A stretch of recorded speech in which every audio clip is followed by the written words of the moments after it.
Le Quatuor Molinari. Faut dire que de la création, ils en font beaucoup. Et pour nous en parler, Olga Vanzenhofer et aussi Jean Portugais, qui se joint à Olga aujourd'hui pour nous raconter un peu qui est ce personnage dont on va beaucoup parler, et ce sera les 14 et 19 mai, Luciano Berio. Alors, Ça va être- je veux tout Oui, savoir. Alors, oui ben, pourquoi Luciano et Berio, qui justement, est-il?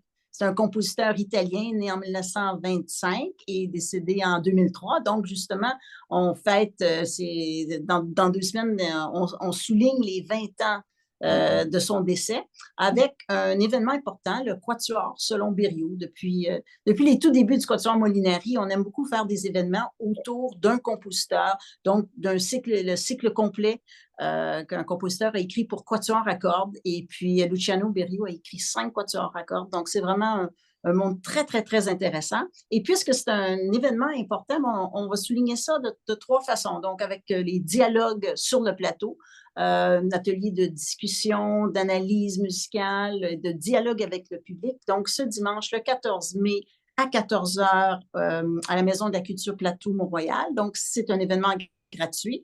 Donc, pour donner des points de repère euh, musicaux et historiques et sur le compositeur, donc autour des quatuors de Luciano Berio. Ensuite, vendredi prochain, donc le 19 mai, à 18h30, attention, à 18h30, il va y avoir une conférence de Jean Portugais, épigraphe de Luciano Berio. Donc là, il va vraiment parler de Berio et de son œuvre. Donc, c'est une œuvre vraiment fascinante. Il a beaucoup écrit vraiment dans toutes les directions. Donc, OK. vraiment, il va mettre la table pour le concert à 19h30 de l'intégrale des 5 quatuors de Berio. Et tout ça, ça va être dans la salle de concert, donc juste avant. On sera donc Juste éclairé. avant. Faut dire qu'il n'y a pas beaucoup d'endroits dans le monde, il n'y en a peut-être pas, où un quatuor à cordes se lance dans une telle aventure, parce que ce sont des œuvres extraordinairement difficiles pour les instrumentistes. On peut dire aussi que par moments, elles demandent un certain travail du public, mais ce sont des œuvres vraiment magnifiques. C'est un compositeur assez extraordinaire. C'est la génération des années 1920.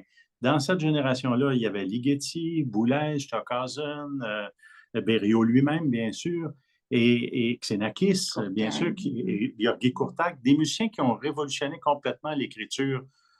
Et aujourd'hui, on les considère comme des monstres sacrés, mais ça a été très difficile pour eux de se faire une place au soleil. Berio, lui, c'était un peu particulier. Moi, je vais essayer d'aborder dans la conférence des repères. J'ai appelé ça épigraphe pour Luciano Berio, dans le sens où ce sont des espèces de mises en bouche, une façon de s'introduire à la signification et à la perspective, la diversité de son œuvre. C'est un compositeur très, très singulier. C'est allé dans toutes les directions. Il a écrit des folk songs, il a écrit de la musique qui a complété une symphonie de Schubert à sa manière. Il a complété Turandot de Puccini, mais il a aussi fait des arrangements des Beatles. Et puis, il a écrit de la musique sérielle, de la musique très difficile, très abstraite pour piano, pour plusieurs formes d'ensemble. C'est un compositeur, je dirais, Électronique aussi, hein? Oui. un petit peu de musique électronique, oui, c'est ça. Ouais. Dans les années 50, Berio, il avait fondé avec un autre monstre sacré du 20e siècle, mais qui n'est pas un musicien, c'est Umberto Eco, que beaucoup de gens connaissent à cause du nom de la rose, et qui est un grand théoricien du langage. Umberto Eco et Luciano Berio, c'est deux grands amis, et ils ont fondé ensemble dans les années 50 le studio de phonologie musicale en Italie. Et c'était une exploration du langage, des sons, des phonèmes, de la façon de détacher certaines syllabes pour créer des sonorités particulières. Un C'est une vocabulaire. musique il y a beaucoup d'exploration de la voix et des sons possibles avec la voix humaine. Autant les sons gutturaux, un peu à la manière de nos chants amérindiens, ou de l'autre côté, des sonorités asiatiques qu'on trouve dans... Et puis, tout le folklore européen et mondial. C'est un compositeur vraiment À découvrir. d'une diversité étonnante. Il n'y a pas du tout d'unité à mes yeux dans cette œuvre-là. C'est très, très éclaté. Dans les quatuors à cordes, c'est peut-être un peu plus ramassé, mais c'est aussi 5 œuvres avec 5 visages différents. Et Olga va les présenter en détail à la Maison de la Culture. Et justement, Olga, quelles sont ces œuvres de Berrios qui vont être? D'abord, est-ce qu'il a écrit beaucoup pour le quatuor à cordes? Il a écrit 5 quatuors à cordes. Donc, et puis, les 5 quatuors à cordes sont vraiment étalés sur 45 ans. Donc, on voit, c'est ça aussi l'intérêt de nos événements, là, de faire un cycle complet, c'est qu'on voit l'évolution de l'écriture, l'évolution du compositeur à travers donc toute sa période compositionnelle. Il a commencé, donc, son premier quatuor, c'est Study, étude. En fait, c'était vraiment, il a écrit ça lors d'un stage à Tanglewood à l'été. Donc là, c'est pas encore Luciano Berio, il n'a pas encore trouvé vraiment sa voix. C'est 1952, il est tout jeune. Alors, c'est un hommage à l'altitude du quatuor Kulish, Eugene Lehner, qui a écrit donc pour le remercier des cours qu'il prenait avec lui. Et seulement 3 ans plus tard, il va écrire en fait ce qui sera son premier quatuor, Quartetto per archi, quatuor à cordes. Et là, c'est une toute autre esthétique. On est dans l'esthétique post-webernienne. Donc, c'est du Webern exposant 10. Alors, c'est vraiment complètement éclaté, des registres très, très, très... on passe de l'aigu au grave. On met la sourdine pour une note et on l'enlève tout de suite. Alors, vraiment, c'est une écriture très, très différente. Ensuite, une dizaine d'années plus tard, Synchronie. Alors là, on est dans la période de Darmstadt. Alors là, c'est plus, on n'est plus dans la série comme dans le Quartetto per archi, mais maintenant, c'est des gestes musicaux. Alors, il peut y avoir une longue note et de là découle plein d'énergie et de sons, il y a des bouts aléatoires. Alors, on est vraiment là dans la musique un peu plus hard, si on peut dire.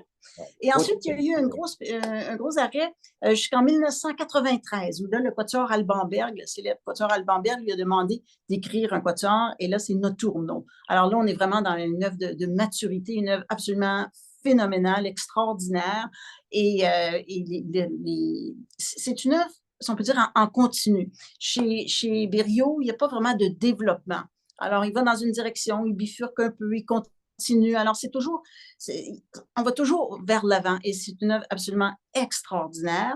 Et ensuite, en 1997, on lui a demandé de faire la pièce imposée pour un concours de quatuor à cordes et le concours Borciano. Et là, il avait déjà des esquisses pour un 4e quatuor, mais finalement, il a dit, je vais prendre cette musique-là, mais je ne veux pas en faire un développement, je ne vais pas faire quelque chose de continu. Ce seront des commentaires. Donc, il a appelé le quatuor Gloss, donc Glows, donc des commentaires sur un quatuor virtuel, finalement. Alors, c'est vraiment très, très intéressant. Et puisque c'est écrit pour un concours de quatuor à cordes, alors, il a mis le paquet, hein, toutes les techniques différentes qu'on peut faire en musique contemporaine quatuor, des passages de virtuosité, des passages très chantants, des passages avec une rythmique complexe. Alors, voilà un peu un aperçu là, des 5 quatuors qu'il a écrits. Jean, est-ce que ça a été difficile de faire la recherche? Est-ce qu'il y a beaucoup de choses qui ont été écrites sur Luciano Berio? Il y a pas mal de choses, mais évidemment, c'est disséminé. Il faut trouver les bonnes sources. J'y travaille depuis un certain temps. Il faut dire que je m'intéresse à ce compositeur depuis très longtemps. Il y a un centre d'études à Rome qui a un site Internet assez magnifique. Il y a quelques ouvrages que j'ai en français et en anglais que j'avais déjà à la maison. Et évidemment, une discographie qui est assez abondante. Mais son œuvre n'a pas été toute enregistrée. Il y a encore beaucoup de choses qui sont dans les tiroirs. Donc, on n'a que les titres et les dates sur les sites, mais il n'y a pas d'enregistrement disponible pour plusieurs œuvres. Je pense que cette intégrale-là, ça va être une première. Oui, parce qu'on a le projet d'enregistrer. On va laisser une petite période de battement. Là, je pense dans 1 an et demi, à peu près, c'est prévu qu'on va enregistrer donc l'intégrale. Il y a le quatuor Arditi qui en a enregistré, mais il n'y a aucun quatuor encore qui a enregistré le Study. Donc, la première œuvre qui n'est pas le quatuor numéro 1, mais qui est quand même une œuvre importante et puis qui nous aide à voir le chemin. Alors ça, c'est un de nos grands projets là, qui s'en vient. Mais la difficulté, c'est pas tellement de trouver, pour répondre à la question de Sylvie, c'est pas tellement de trouver des sources, c'est d'essayer de comprendre la démarche du compositeur. Moi, mes efforts portent là-dessus en ce moment. C'est parce que, comme j'ai dit, il n'y a pas d'unité dans son œuvre. Et on a l'habitude, quand on prend Boulez, quand on prend Stockhausen, quand on prend Xenakis, il y a une cohérence de l'ensemble de l'œuvre. Les différentes pièces du puzzle finissent par s'assembler. Lorsqu'on travaille un certain temps, on voit quelle est l'empreinte que le compositeur a voulu laisser dans l'histoire de la musique. Chez Berriot, c'est comme un oiseau migrateur. Il se promène dans toutes sortes de régions du monde et il se laisse imprégner Mais ce n'est pas non plus totalement poétique et anecdotique. On reconnaît sa patte à lui, mais ça demande un certain travail. Il y a des œuvres qui sont absolument phénoménales. Dans la conférence, moi, je ne vais pas parler spécifiquement des quatuors parce qu'il y a un événement qui porte là-dessus le 14 mai. Moi, je vais parler un petit peu des autres œuvres pour donner des points de repère. Il y a, par exemple, la fameuse Sinfonia des années 50, 68. C'est une œuvre qui fait tellement mai 68 d'une certaine façon, parce qu'il y intègre, vous l'avez peut-être déjà entendu, il y a un mouvement d'une symphonie de Mahler qui est en arrière-plan, puis l'orchestre et les haut-parleurs diffusent des speakers, des lecteurs de nouvelles qui lisent toutes sortes d'actualités de l'époque. Ça avait choqué beaucoup, mais aujourd'hui, on a vu tellement de choses en musique contemporaine qu'on voit que c'est emblématique d'une façon d'intégrer la diversité. Berriot était très en avance sur ceux qui plaident de diversité et inclusion qu'on entend aujourd'hui. Il faisait ça déjà il y a 50 ans passés. C'est une ouverture sur le monde, sur les écritures des autres pays, des autres nations, des autres cultures. Il y a un geste politique aussi dans sa musique qui est assez intéressant.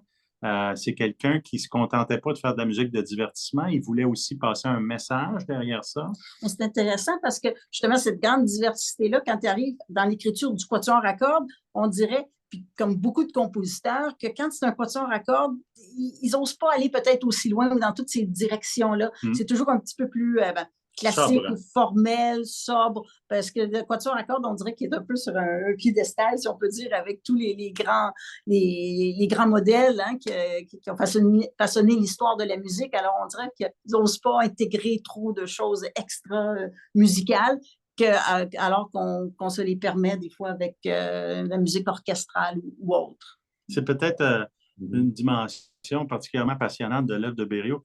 La notion d'extra musical, par exemple, ça n'existe pas chez lui.